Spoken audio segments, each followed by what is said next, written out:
qui s'est passé, ils ont débarqué chez nous, nous ont chassés avec violence énorme, et j'étais avec mon frère, ma soeur, mes parents. On nous a dépossédés de tout, on a fermé l'appartement, on a mis des scellés, et puis on nous a regroupés dans une cour voisine où on a regroupé des habitants d'autres immeubles. Nous étions 200 environ, 200, 220, et très peu de temps après, on entendait, on ne savait pas ce qui allait se passer, comment ça va se passer, et très peu de temps après, l'officier nazi qui dirigeait l'action a choisi 3 jeunes gens qui étaient là, peut-être un peu plus grands que les autres. Il a choisi, il faisait aligner le mur devant nous, et il a tenu un bref discours en disant, voilà, vous n'êtes pas rendus à l'origine dans ce quartier volontairement. Maintenant, on va y amener de force. Si pour une raison ou pour une autre, vous vous opposez à cette déportation, à ce transfert, si vous essayez de vous enfuir ou faire quoi que ce soit contre cette action, voilà ce qui va vous amener. Il y avait une escouade de 16 qui était là. Il a donné l'ordre de fusiller ces 3 jeunes gens. Ces 3 jeunes gens, parmi lesquels il y avait mon frère aîné Abraham, qui avait 22 ans. Moi, j'en avais 11.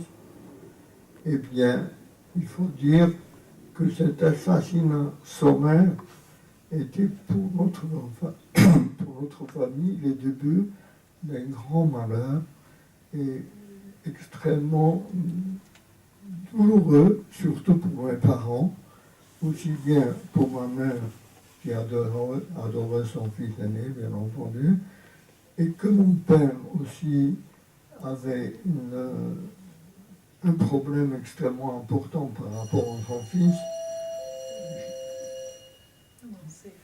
Je le dirai peut-être après, et toujours est-il, et ma sœur qui a assisté à alors qu'elle avait, à l'époque elle avait 16 ans, 17 ans, elle avait 6 ans de plus que moi, 17 ans, elle s'est mise à faire des crises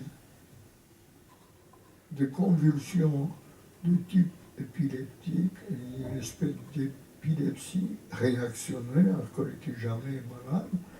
Et puis, par conséquent, il se trouve, je m'y suis trouvé, j'avais 11 ans, j'ai assisté à cette scène qui m'a vraiment extrêmement impressionné, surtout j'étais très lié à mon frère, qui faisait un peu, quand il était mon aîné d'11 ans, il s'occupait de moi beaucoup, et puis, et par conséquent, ensuite, on nous a transférés à pied avec la violence que je vous ai parlé pour nous amener dans ce camp. Et puis c'était la nuit déjà, on nous a fait stationner dans un espèce d'hangar pour passer la nuit. Et là, je peux vous dire que le lendemain matin, je n'ai pas reconnu ma mère. J'ai eu de mal à la reconnaître parce qu'en une nuit, alors qu'elle était jeune, parce qu'elle a eu son premier fils très jeune, elle avait 42 ans, il avait quelques cheveux blancs, elle a blanchi en une nuit totalement. Je me demandais vraiment si c'était elle ou si c'était quelqu'un d'autre. Mon père était totalement abattu, alors que c'était un homme extrêmement énergique, extrêmement actif. Et je l'ai vu totalement abattu d'une façon absolument incroyable. Et ma sœur qui fait des crises comme ça. Et donc,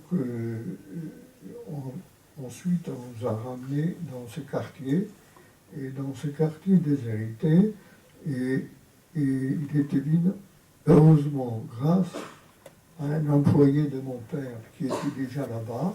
Il nous a aidé de trouver un petit 2 pièces dans lequel on a pu se loger tous les 4. Et à partir de ce moment, et si vous voulez, l'organisation de ce camp de travail qu'on a appelé après le ghetto de Nol, ce camp de travail s'est mis en route. Il fallait donc, il y avait des ateliers, des usines, il fallait tous les gens qui pouvaient travailler devaient travailler, le travail était imposé aux enfants à partir des 10 ans. Et puis, tous les gens qui étaient âgés ou invalides ou paraissaient comme tels qui ne pouvaient pas travailler étaient tout de même, pendant une première période, tolérés, acceptés. Et c'était très important que dans ces camps de travail, dans ces ghettos, la cellule familiale, au début, était tolérée. C'est-à-dire, j'étais avec mon père, ma mère et ma soeur. Tous les trois étaient incapables de travailler, mais ils avaient une existence légale.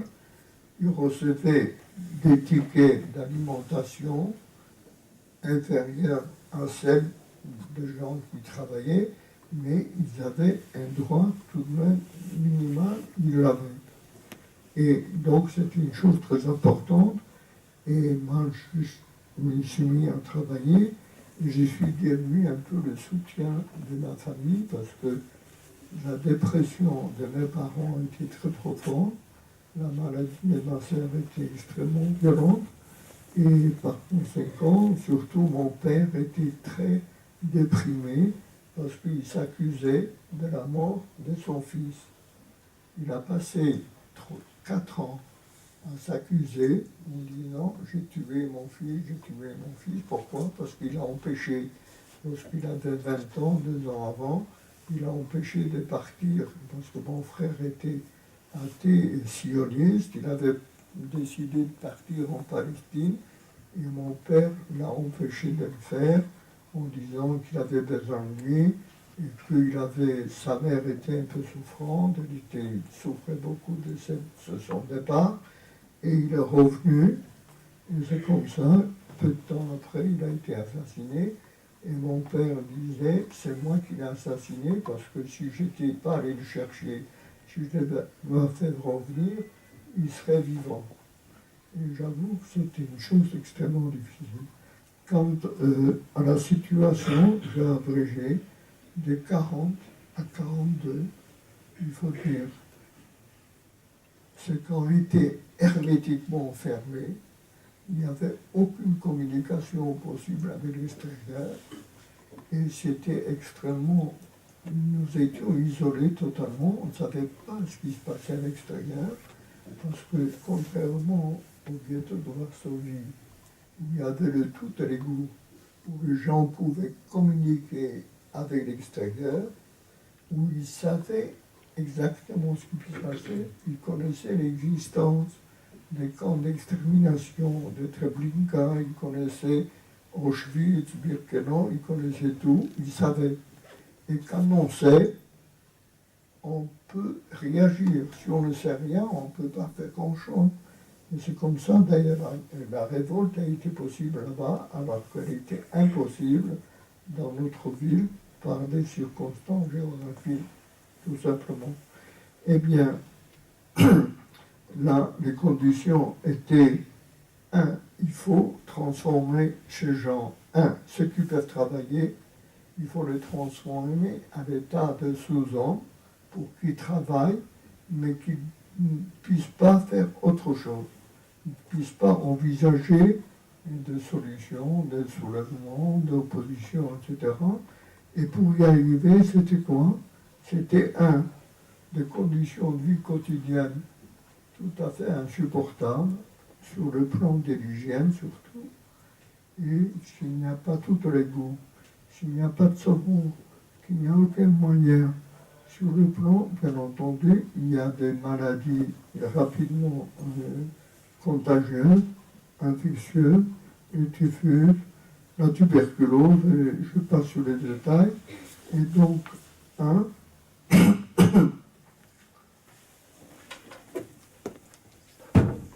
des conditions alimentaires également extrêmement limites, des conditions qui étaient juste suffisantes pour survivre et pouvoir travailler. Et c'est ainsi, les 2 premières années, de 40 à 42, les conditions se sont dégradées très rapidement, et les gens, les épidémies et maladies, les décès par sous-alimentation importante et par maladie étaient très élevés et nombreux. Et en 1942, les nazis ont constaté que le nombre des improductifs, c'est-à-dire des gens qui étaient incapables de travailler, était extrêmement important.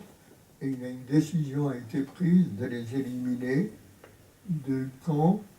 Et on ne savait pas exactement où, comment, mais on savait qu'ils n'allaient pas partir en maison de convalescence.